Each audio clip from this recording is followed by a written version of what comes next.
Question number 4.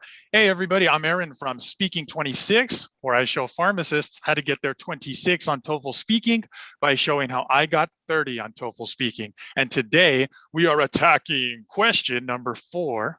Paulina, can you introduce yourself? Yes. Hi, everyone. My name is Paulina.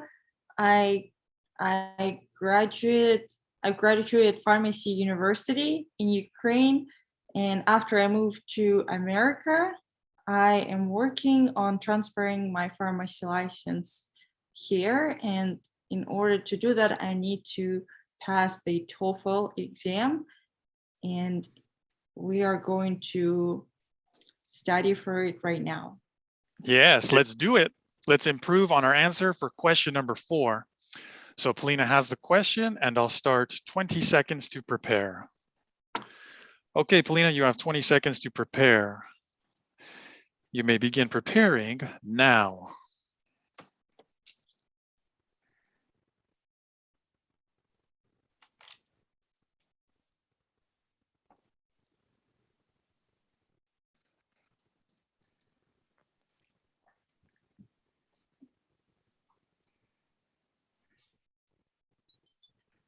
Time.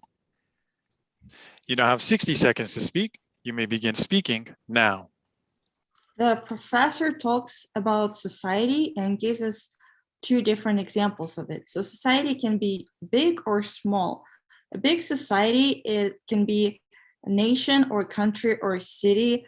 They will have usually something in common, like people speak common language or will have same beliefs about what's considered to be polite or rude, like in some countries, taking off the shoes will be considered polite. In other countries, it will be considered strange. Another example is a small society. So the class where professor is teaching will be also considered a small society. So when professor was late to his class because he missed a train, all the students in the class waited when he gets to the class instead of leaving, and those are the 2 examples.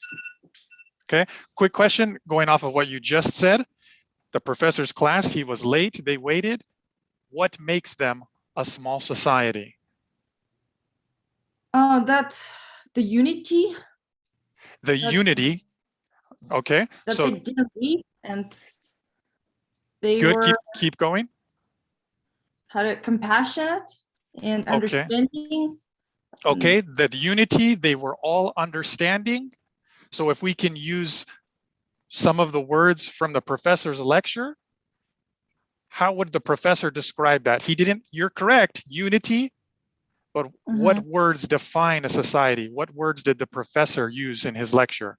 Social interaction. There we go. Okay, so they have a lot of social interactions in their class.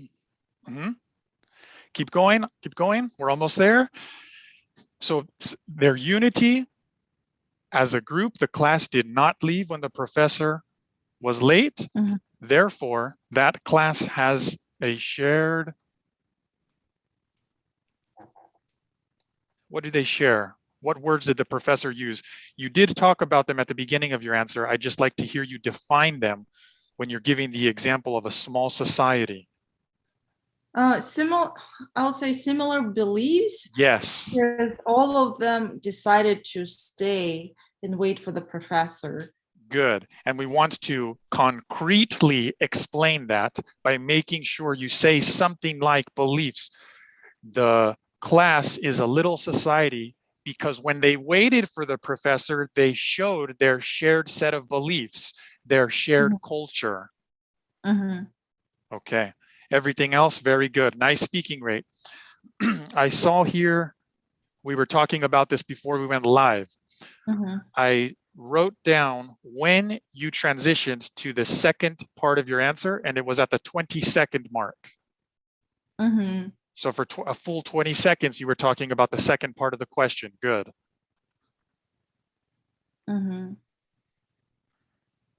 Okay, I liked it. Yeah. In the first example about a big society, you did everything necessary. You used the words like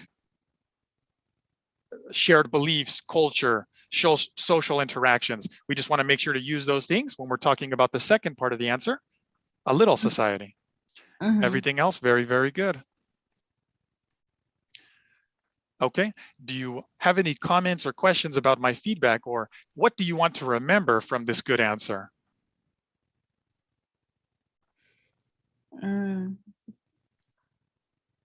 No, I don't have any comments. I think we went over it really well. Okay, how did you do better on this question number 4 compared to the other one from the TOEFL? How did you do better on this one? Speaking about the second part of your answer for 20 seconds this time. I was able to complete it, and I was paying more attention to the timer. Okay. You were able to complete it, paying attention to the timer, helped you do that. Yeah, okay. And so since probably just being aware of it, since you know you need to and wants to do that better. Okay, very good. All right. Unless you want to say or ask anything else, you can give me 20 seconds, I'll prepare. And during the 20 seconds, I will share with you and the viewers how I prepare by both taking notes and speaking out loud, beginning my speaking as a warm-up during the preparation time. Then I'll give my 60-second answer. And I will ask you, Paulina, if there is anything, if there's one thing in my answer that can be useful to you. Maybe yes, maybe no. Okay. Okay. So should I give you 20 seconds to prepare now? Yeah, 20 seconds. Okay, you now have 20 seconds to prepare your response. Begin preparing now. Okay, examples of big and small. Big, that's easy. Countries, cities, big parts of the world where people share a common language and common culture. That's the ones we grow up knowing. That part is easier to talk about. Ooh, transition, there are also small societies, and we can look to what the professor said. Small societies. They are a small society because he said they have consistent weekly social interactions. Time. And they share a culture. Patience. You now have 60 seconds to speak. Begin speaking after the beep. Beep. Societies can be both large and small. An example of a large society is people living in a certain part of the world where they share a common language and common culture. To further this example of a large society, we can think of where in certain parts of the world, it's normal to take your shoes off before entering somebody's home. In other large societies, it's normal to not take your shoes off when entering somebody's home. To explain an example of a small society, we can think of the professor's class. In the lecture, he says that that class is a small society because they have a shared set of beliefs and expectations. That is a culture of patience. We know this because it was established when the professor was late, but everybody in the class stayed the full amount of time for the professor to arrive. He said this wouldn't necessarily happen in other classes. In other classes, students would leave immediately, but their small society has a shared set of beliefs and a shared culture of patience. You perfectly transitioned from one example of big society to another example of a small society when it was a 30-second mark. Oh, nice. Okay, so that can be useful to you in your future answers to question number 4. Okay. Okay, how will you use that? Tell me the details of how. So it sounds like you liked that part. How will you do that? You were able, when the timer was 30 seconds, you were done with the first example and you transitioned to the second one. Okay. Which is, I think, how it should be in the perfect answer. Okay. Okay, so you like a balance of explanation between the two things we need to talk about. Okay, good. I always tend to spend more time talking about the first thing, reason, example, whatever it is. And then the smaller section of my time I spend on the second reason. Okay. Yeah, I'm trying to think of if I can say something helpful, useful, a piece of advice. During my 20 seconds to prepare, I remember my thoughts, and what I said out loud for you and the viewers to benefit from is that the first example is going to be easier for me to talk about. When I think of society, I naturally think of big groups, a big city or a big country. So when we go back and watch this during my 20 seconds to prepare, I knew that part was going to be easier to talk about. So I went through that part quickly. My speaking rate is high, my explanation is high quality, and I guess I knew that I would want to give myself plenty of time to speak about the second example, which was going to be more difficult for me. Mm-hmm. Okay, so remember that the next time we practice a question number 4, or that you do one, remember if one of the examples, the first 4 seconds is easier for you to talk about, it's okay to give yourself more time on the other one and you'll speed through the easier one. Yeah, but it's also important not to get stuck on, like, I think within your preparation time, you need to make sure you go over of all your response and all that you plan to say. And I've done that, but what happened is that I was too focused on the difficult part of the answer. So I spent all my entire preparation time on that. And when the time started, I wasn't sure how to start. Okay. You know, how to organize. So yes, but also make sure. Okay, to go over the full answer and not just focus. Okay. Okay, so good. Let's see. Paulina knows what works for her. I know what works for me. Viewers, you practice and decide which one is better for you. Paulina, I don't know if you've started doing it, but today you saw me,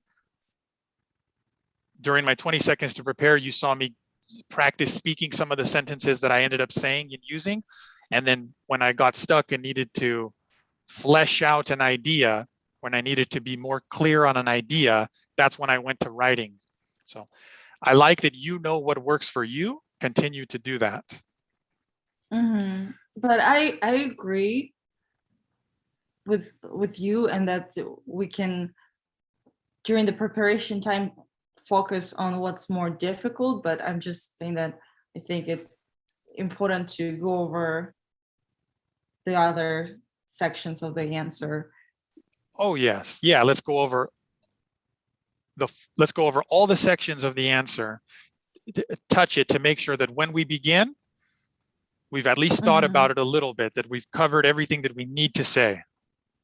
Yeah, I think because the whole exam is strictly timed, it is very important not to get stuck for a long time at any task of the exam.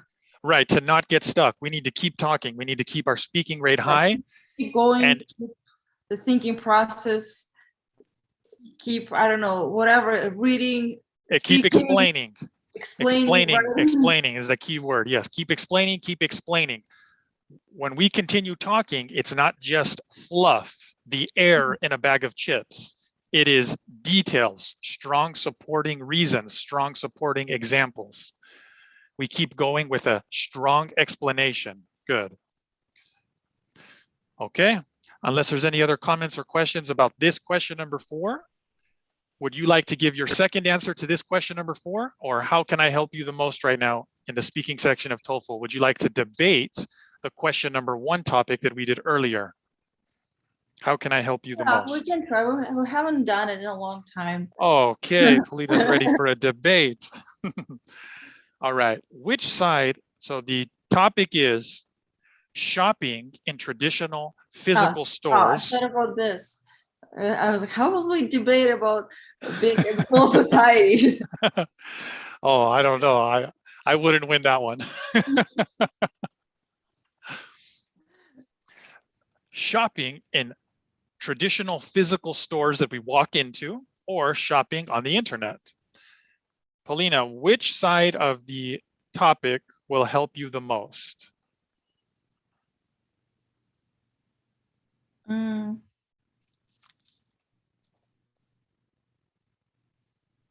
maybe which one? I don't know. I like them both. It's hard to decide. Well, let's do internet. Okay, so Paulina is going to take the side of the internet. Mhm. That makes it more challenging for me. Darn it.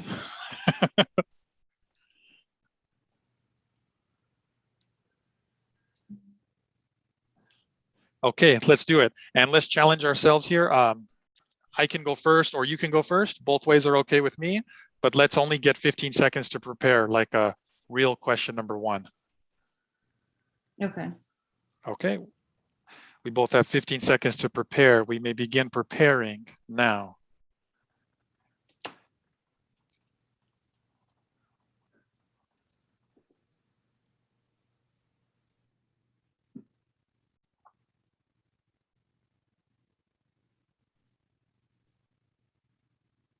Time. Okay. Do you want me to go first or would you like to begin? You can go first. Okay. It's definitely better to shop in physical stores, traditional stores that we walk into versus shopping on the internet. The main reason is because when I buy things like food or clothes, I need to touch these things. I need to see if that fruit is ripe. I'm not going to trust somebody on the internet and then estimate how the fruit's going to be after delivery time. With clothes, I also need to feel the clothes on me. I can't just trust reviews on the internet. I need to touch, I need to try on those things in order to buy them. That's why shopping in traditional physical stores is better than the internet. Okay. So do I go now? Yes. I definitely prefer shopping on the internet for several reasons. First of all, as I mentioned before, with this current pandemic, I feel much safer to stay at home and do all my shopping online because that way I don't interact with anybody. What's more, shopping actually makes me feel really exhausted. I feel like I'm wasting a lot of time and energy when I go to a mall or even a farmer's market. So that's why I prefer to do all my shopping online because, especially now, when I go on the website, all my previous purchases are saved. And if I'm shopping for groceries, I usually buy the same thing. So I can just click one button and the same groceries will be delivered all the time, about like every 2 weeks. And it saves a lot of time and energy. And that energy I could spend on doing something more productive, like pursuing my hobbies or even work and making money. What's more, when I go shopping for clothes, it has a very convenient scale where I can recalculate all my sizes. So I'm never wrong with the size when I purchase a new clothing item. And with all the descriptions and reviews, it gives me a really good understanding of what I'm buying. So that's why I really like shopping on the internet nowadays. Nice. Very strong. I specifically like how you continued to speak. You went much longer than I did. You covered several topics. You continued to speak. It looks like you did really well on speaking a lot of saying a lot of high quality things without, you couldn't have known where you were going to go because you only had 15 seconds to prepare, yet you continued to say a lot of good relevant things. Yeah, well, I wasn't sure at first if I should say one point and then let you speak and then say another point and then you speak. Then I just decided I'll just open all my cards, and then for some, there were things that I came up with while I was speaking. I was not thinking about them while I was preparing. But you were able to think about them while you were speaking. You thought of them on the spot, spontaneously. Yeah, which is very good for the TOEFL, because I feel like that's the best that can happen to a person on the TOEFL, is that you'll find what to talk about without any preparation time, right away. Yeah, 15 seconds, 30 seconds, 20 seconds to prepare is a little bit of time. Usually in my answers, there's going to be a moment in my answer, 45-second or 60-second answer. There's going to be a moment where I have to think on the spot.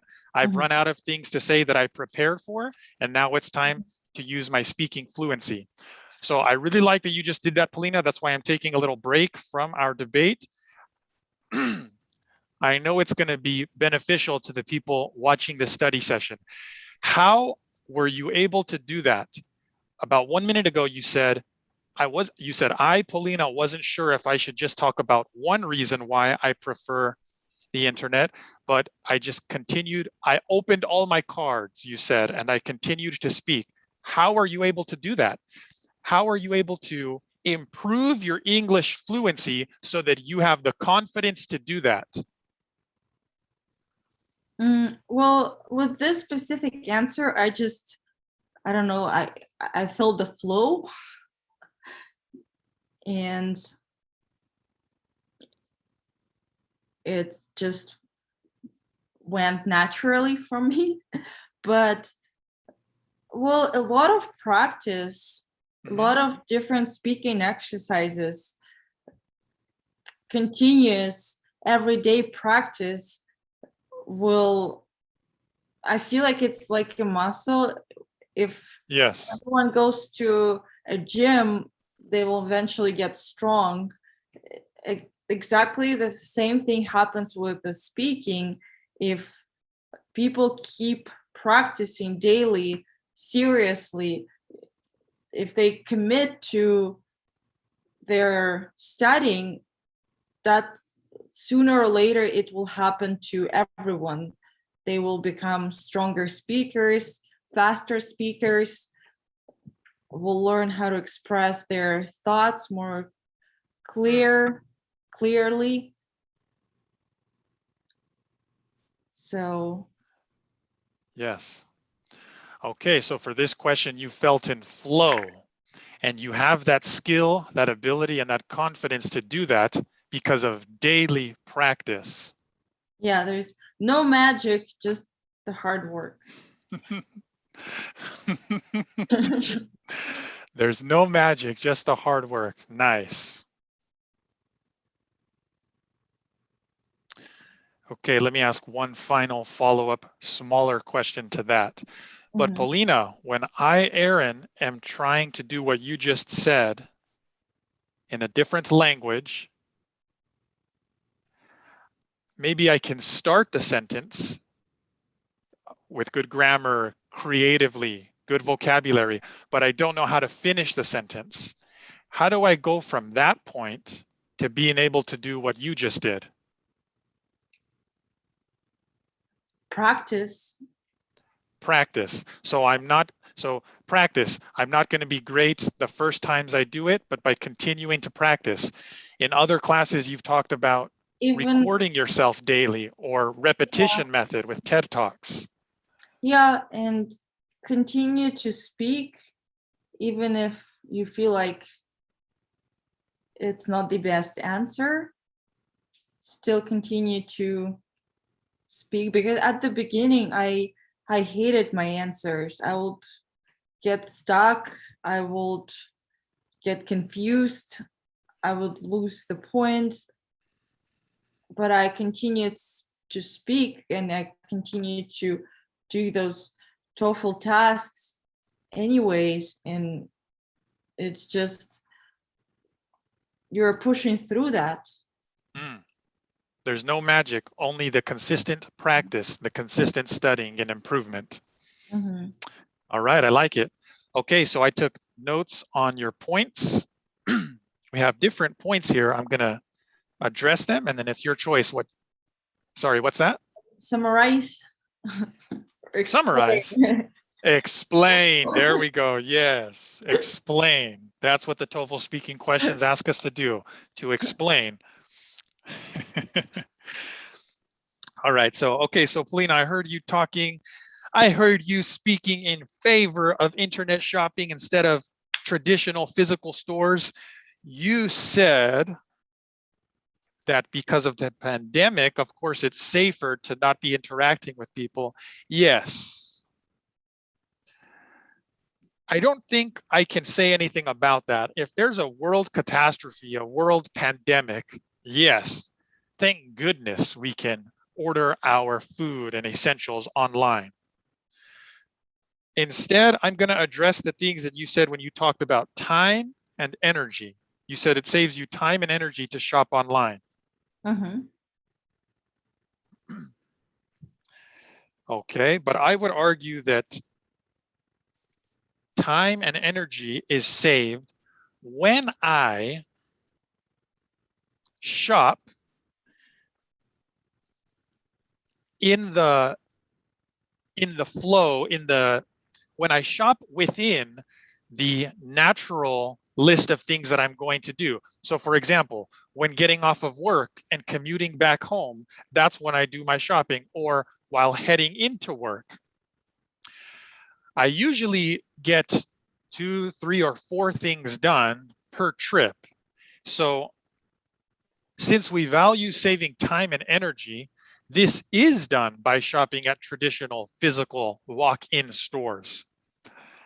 Moreover, I'd argue that it's more efficient because, as we know, in one large department store, I can get many things. And since I have that hands-on experience as a customer, I'm able to make better decisions, therefore saving time and energy. If I have to return something that was bought online, first of all, the delivery time for it to come to me, I'm waiting, wasting time. The delivery time to send it back, I'm waiting, wasting time. And then to get the product again, there's a lot of back and forth, which is wasting me time. Okay, there's my counter argument. That was really good. Very strong. Let me think. I don't even know what to say. Well, first of all, when you're ordering things online, you don't just sit on a chair and wait until it arrives. It's okay to do other things. You're not wasting your time because you go to work, you study, you go on vacation and things like that.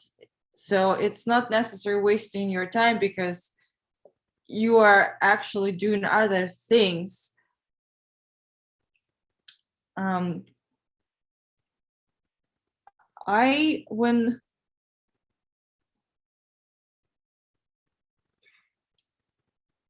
In my situation, as I said, it's nice that there are stores on your way from work to home. But as I said before, in my situation, the closest store is within 30 minutes driving, and I already spent a lot of time commuting, and I cannot spend even more time going to the stores. That's why for me, it's a much better option to shop online. There are simply no stores on my way from work to home. Very nice. Those were two. Let's finish there. Mhm. And when you go back and watch this, I I want was just squeezing out something. and that It was really difficult to find. I really liked that. That a few minutes ago you talked about the speaking muscle. Those you just spontaneously gave two strong explanations of why the internet is better. When I finished, your state of mind was, I'm not sure what to say. Let me think. Mhm. Okay, Aaron, you said it's wasting time, but it's not like you're sitting on a chair waiting the whole time. You're actually going out and simultaneously doing things, going to work, going to see family and friends. That is a strong explanation of why it's better, a strong counter argument to what I said. Very in-depth, very intelligent. That was a high-level response. And then you did the same thing again by talking about how, well, Aaron, it might be convenient for you living in the center of a city to go to 3 different places in one trip. But for people like me who live in a rural area, the closest store is 30 minutes away. Quote, we simply cannot do that. Those were in-depth, high-level responses. That's how we explain. TOEFL speaking questions often ask us to explain. And I like the way that Paulina just did that. Very nice. Okay, let's look to end this in a minute. Any final comments, questions, or advice? No, not really. I Okay. think we got the most out of this class. Yes, we did. That was very good. Okay, I'll look to end this live stream and then you and I can finish.